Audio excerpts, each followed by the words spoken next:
అందరికీ నమస్తే. నేను మీ కరాటే కళ్యాణి. ఈరోజు ఎక్కడ చూసినా హీరో శివాజీ గారు చేసిన వ్యాఖ్యల గురించి మనకు చర్చనీయాంశంగా మారిన డిబేట్లు జరుగుతున్నాయి ఏ ఛానల్‌లో చూసినా.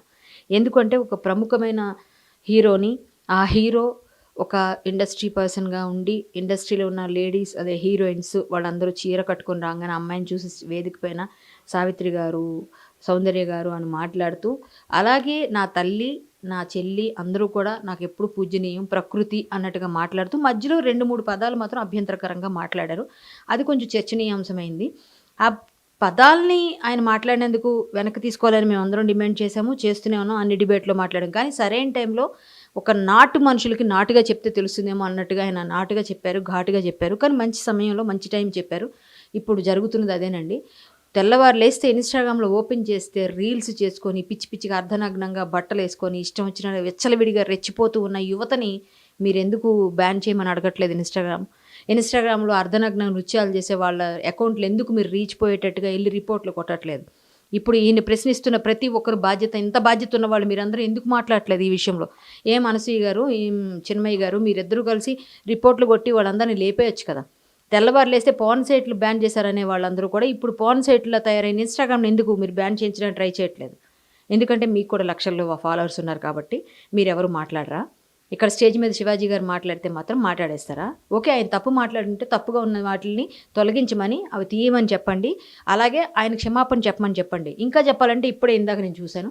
శివాజీ గారు సంస్కారవంతుడు కాబట్టి అందరు ఆడవాళ్ళకి క్షమాపణ చెప్పాడాయన. అదే వేరే వాళ్ళైతే నేనెందుకు చెప్పాలి అని అనకుండా, ఆయన కరెక్ట్ అయిన మనిషి కాబట్టి, భారతదేశం అంటే గౌరవిస్తున్నాడు, స్త్రీకి గౌరవిస్తున్నాడు, నా తల్లి ప్రకృతి అన్నాడు కాబట్టి క్షమాపణ చెప్పాడు. ఇప్పుడు ఆయన అంత ఎత్తున పైన ఎక్కడో కూర్చున్నాడు. మీరందరూ ఎక్కడ కూర్చున్నారు? మీరందరూ ఎక్కడ కూర్చున్నారు?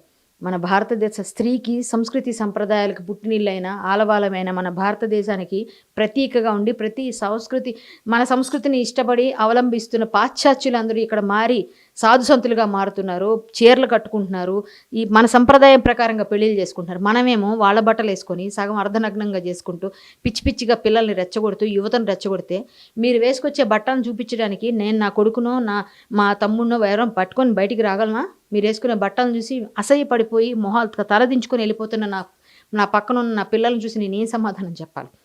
అంటే సినిమా ఇండస్ట్రీ అంటే విచ్చలవిడితనమా? స్వేచ్ఛ అంటే స్వాతంత్రం అంటే ఏంటి? ఇష్టంగా బట్టలేసుకుంటేనే స్వేచ్ఛనా? ఇష్టం వచ్చినట్టుగా నోటు దురుసుగా మాట్లాడితే బూతులు తిరిగి బిగ్ బాస్‌లోకి తీసుకుంటారని మాట్లాడడం ఆడవాళ్ళ స్వాతంత్రమా? ఇది కాదు కదా మనం చెప్పాల్సింది. మొన్న మీ అబ్బాయి ఒడుగులో మీరు పట్టు చీర కట్టుకొని కూర్చున్నారు గానీ, పిచ్చి డ్రెస్ ఏసుకొని కూర్చోలేదే మరి మీరు? మరి మీకు సంస్కృతి సంప్రదాయాలు తెలుసు కదా! మరి అనసూయ గారు మాట్లాడారు కదా! నా ఇష్టం నా దుస్తులని. అదే దుస్తులు మరి మీ అబ్బాయి ఒడుగులో ఎందుకేసుకోలేదు? మరి మీ ఇష్టం కదా! అప్పుడు కూడా ఏసుకోవచ్చు. అంటే అప్పుడు మీకు సంస్కృతి సంప్రదాయం గుర్తొచ్చిందా? అంటే అప్పుడు తెలిసిందా భర్త పక్కన ఎలా ఉండాలో? బయటకొచ్చేటప్పుడు మాత్రం నా ఇష్టం నా దుస్తులని ఎట్లా పోస్ట్ పెడతారు? మనం అడవిలో లేం. మనం సమాజంలో ఉన్నాం. సమాజాన్ని చెడగొట్టే బాధ్యత తీసుకోకూడదు. బాగుపెట్టే బాధ్యత తీసుకోండి. మీరు కూడా మంచిగా మాట్లాడండి. ఇప్పుడు ఆయన క్షమార్పణ చెప్పాడు. మీరన్న మీ మాటలన్నీ మిమ్మల్ని అందరూ ప్రజలందరూ కూడా మాట్లాడుతున్నారు మనల్నందరిని ఆడవాళ్ళని. మిమ్మల్ని అంటే నన్నన్నట్టే, నన్నంటే మిమ్మల్ని అన్నట్టే, ఆడవాళ్ళందరినీ అన్నట్టే. సో మీతో పాటు మేము నడుస్తాం మంచి విషయంలో. ఇలాంటి వాటిలో మేము సపోర్ట్ చేయం. ఆయనకే సపోర్ట్ చేస్తా. ఎందుకంటే ఆయన మంచి విషయం చెప్పాడు. నాకు ఒక అన్నో తమ్ముడో ఉంటే నేను ఆయన శభాష్ అని అంటా. ఎందుకంటే మేమందరం అలాగే పాటిస్తాం. ఇప్పుడు సినిమాల్లో వేషాలకి నేను బి గ్రేడ్ వేషాలు వేసేటప్పుడు లేకపోతే సినిమాల్లో బి గ్రేడ్, సి గ్రేడ్ సినిమాలు చేయలేదు నేను. సో మంచి సినిమాల్లోనే నేను వ్యాంపిష్ కామెడీ క్యారెక్టర్స్ చేసినప్పుడు నేను వేసుకున్నాను కొన్ని డ్రెస్సులు. కానీ బయట ఎక్కడైనా నా డ్రెస్సింగ్‌లో నేను వేసుకోలేదు. ఎందుకంటే నాకు సమాజంలో బతుకుతున్నప్పుడు కొంత మనకి కట్టుబాట్లు మన సొంతంగా మన నిర్ణయాలు మనం తీసుకోవాలి. మనమే మనం స్వీయాలోచన ఉంటుంది. అది చేసుకోవాలి. అంటే మనం బయట వాళ్ళు ఎవరు చెప్పక్కర్లే మనకి మనమే చేసుకోవాలి. సో మీరందరూ చెప్పారని కాదు. ఇదే విధంగా మహిళా కమిషన్ నేరెళ్ళ శారద గారు, మేడం మీరు సుమోటోగా తీసుకున్నారో ఏమో తెలీదు. మహిళలు అనంగానే అతనికి ఇచ్చేశారు నోటీసులు. మరి చాలామంది మహిళలు మొగుళ్ళని చంపేస్తున్నారు. ఆ మహిళలకు కూడా ఇవ్వండి మేడం. అలాగే చాలామంది అబ్బాయిలు అమ్మాయిని చంపేస్తున్నారు. వాళ్ళకు కూడా ఇవ్వండి మేడం. సుమోటోగా చాలా కేసులు మేము ఇస్తాం. మేము ఎన్నో తెస్తున్నాం. వాటన్నిటిని ఇంత క్విక్ రియాక్షన్ లేదు. చాలా కేసులో మీరు మాట్లాడాలి. చాలా కేసులను సుమోటోగా తీసుకోవాలి. మహిళా కమిషన్ అంటే అన్నిటికీ స్పందించాలి. ఏదో జనాల్లో పబ్లిసిటీ అయింది కానీ వెంటనే స్పందిస్తారా? మిగిలిన వాటి స్పందించరా? అంటే మేము వచ్చి అడిగినా పెద్దగా యాక్షన్ ఏం కనిపించలేదు. ఎన్నో కేసులు తెచ్చాను నేనే. సో మీరు ఇది కూడా ఆలోచించాలి. మీరు కూడా చాలా వెంటనే క్విక్ రియాక్షన్ అన్నిట్లో కూడా ఉండాలని కోరుకుంటున్నాను మీ దగ్గర నుంచి నేను. మహిళా కమిషన్ అంటే మాకు అండగా నిలబడుతుందనే ఆశ ప్రతి మహిళకు కల్పించండి. అలా ప్రతి మహిళ మంచిది కాకుండా ఉండదు, అలాగే ప్రతి పురుషుడు మంచోడు కాకుండా ఉండడు. కాబట్టి ఇద్దరు చెడ్డవాళ్ళు అందులో అన్నింటిలో ఉంటారు. కానీ ఇప్పుడు ఈ మధ్య అయితే ఆడవాళ్లే మగవాళ్ళ కన్నా ఎక్కువ భూమికి పోషిస్తున్నారు. తాగడంలో, ఎయిడ్స్లో, ఇప్పుడు మన ఏదండి హైటెక్ సిటీలో కండోమ్ ప్యాకెట్స్ దొరకడం కానీ, సాఫ్ట్వేర్ ఇంజనీర్స్ అందరూ కూడా సెకండ్ ప్లేస్లో ఉందట మన హైదరాబాద్. అది సాఫ్ట్వేర్ ఇండస్ట్రీ వాళ్ళు, లేడీస్ జెంట్స్ కలిసి. సో ఆడవాళ్ళు కూడా బాధ్యత ఉందిగా, 2 చేతులు కలిస్తేనే చప్పట్లు వస్తున్నాయి. సో ఇద్దరివి తప్పులు ఉన్నాయి. కానీ అమ్మాయిలు ఎక్కువగా విచ్చలవిడిగా ఇలా బయటికి వెళ్ళి చూస్తే ఇప్పుడు రోడ్డు మీద సిగరెట్లు కాలుస్తూ పిచ్చి పిచ్చిగా అర్ధరాత్రి బయటికి వెళ్తే ఆ కేబుల్ బ్రిడ్జి దగ్గర ఎక్కడ కనిపించట్లేదు అమ్మాయిలు. ఒకప్పుడు 7 గంటలు దాటితే అమ్మాయిని చూసామా? మా అమ్మగారు ఆల్ టైంలో, మా కాలంలో లేకపోయినా మా అమ్మగారు టైం వరకు కూడా తల దించిన తల ఎత్తకుండా పుస్తకం ఇట్లా పట్టుకొని స్కూల్కి వెళ్ళి వాళ్ళే.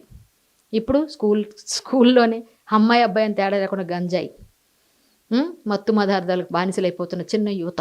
వీళ్ళే కదా భావి భారత పౌరులు అనేది. వీళ్ళు ఇలా ఉంటే వీళ్ళ పిల్లలు ఎలా ఉంటారు? మనం చిన్నప్పటి నుంచి ఇంట్లోంచి నేర్పాలి, మన పద్ధతులు నేర్పాలి. అమ్మ నాన్న దగ్గర నుంచి, స్కూల్లోంచి, బడిలో. ఇప్పుడు పెద్దబాల శిక్ష ఎవరికైనా తెలుసా? పెద్దబాల శిక్ష అనేది ఒకటి ఉందని తెలుసా? ఇప్పుడున్న వాళ్ళకి తెలుగు మాట్లాడితే నామూషి. ఒకవేళ తెలుగు మాట్లాడితే స్కూల్లో పంపించేస్తున్నారు. మేమే ఎన్నో పోరాటాలకు వెళ్ళాం. తెలుగు మన మాతృభాష, మళ్ళీ మాట్లాడకూడదు. మనం మాట్లాడితే నామూషి. ఇంగ్లీష్ మీకు అవసరమే, మన పిన్ని భాష అది. మన అమ్మ భాష అయితే తెలుగే కదా. అమ్మ పిన్ని ఇద్దరు కావాలి అవసరానికి, కానీ అమ్మ కన్నా పిన్ని ఎక్కువ కాదు అంటే నేను అర్థం అవ్వడానికి చెప్పాను సుమి. సో మీరందరూ కూడా నేర్పించాల్సిన తెలుగుని, మన భాష ఖచ్చితంగా పిల్లలు నేర్చుకోవాలి, మాట్లాడాలి. ఇది మనకెప్పుడు లేదా? అమెరికా వెళ్ళండి, ఎక్కడికైనా వెళ్ళండి, ఇంకో దేశం వెళ్ళండి, కానీ భారతదేశాన్ని మర్చిపోకండి, భారతదేశ సంస్కృతిని వదిలేకండి. ఇదే నా అభ్యర్థన, నా ఆవేదన. నేను ఎప్పుడు చెప్పేది ఇప్పుడు చెప్తున్నాను. ఇలా మాట్లాడితే ఎవరికి నచ్చను. నేనైతే ఎప్పుడు ఇలాగే ఉంటాను. నన్ను ఎవరు తిట్టుకున్నా నాకు పర్వాలేదు. చాలా చాలా బోల్డ్ స్టేట్మెంట్ ఇంకోటి ఉంది. అదేంటంటే, అందరినీ అన్ను, కొంతమందిని మాత్రం అంటాను. కన్యాదానం చేసేటప్పుడు ప్రతి తండ్రి నేను కన్యనే దానం చేస్తున్నానా అనే సమాజంలో బతుకుతున్నాం మనం. ఇది ఎంత పెద్ద స్టేట్మెంటో నాకు తెలియదు, కానీ పెయిన్తో ఒక తండ్రి అన్న మాట విన్నాక నాకు అనిపించిన మాట ఇది. సో తల్లిదండ్రులు జాగ్రత్తగా పెంచుకోండి పిల్లల్ని. చాలా బ్యాడ్ పొజిషన్కి వెళ్ళిపోతున్నాం. వద్దు, ఇది కలికాలం. చాలా చాలా బ్యాడ్ పొజిషన్. నువ్వేం పెద్ద సంస్కర్తవా అంటే కాకపోవచ్చు, కానీ నాకు కూడా సమాజం పట్ల బాధ్యత ఉంది. నేను బాధ్యత గల భారతీయ స్త్రీని. నా బ్యాక్గ్రౌండ్ ఏది ఉన్నా, సినిమా ఇండస్ట్రీ అయినా ఏదైనా, నేను ధర్మం కోసం పనిచేస్తాను. నా ధర్మం కోసం, నా దేశం కోసం కాషాయ ధ్వజాన్ని పట్టుకొని ముందుకు పరిగెడుతున్నా.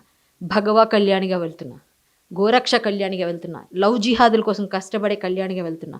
నేను చేస్తున్న సేవ ఎంత ఉందో బయట నేను ఊదరగొట్టను, కానీ అర్ధరాత్రి కూడా ఫోన్లు వస్తే లవ్ జిహాద్ కేసుల కోసం పరిగెడతా. అర్ధరాత్రి కూడా గోరక్ష చేస్తా. అర్ధరాత్రి కూడా గుళ్ళు కోళ్ళు కొడితే వెళ్ళి మాట్లాడతా. ఎవరికి తెలియకపోవచ్చు. ఇప్పటిదాకా నేను అంటే సొంత డబ్బా కొట్టుకోలేమో, ఎప్పుడు కొట్టుకోలేదు నేను. పర్వాలేదు, ఎవరికి తెలిసినా తెలియకపోయినా భగవంతుడికి తెలుసు. రావాల్సినప్పుడు అందరికీ తెలుస్తుంది. కానీ ఇప్పుడు ఎందుకు చెప్తున్నానంటే, నువ్వు చెప్పడం ఏంటి అని మాట్లాడే వాళ్ళకి మాత్రం చెప్తున్నా.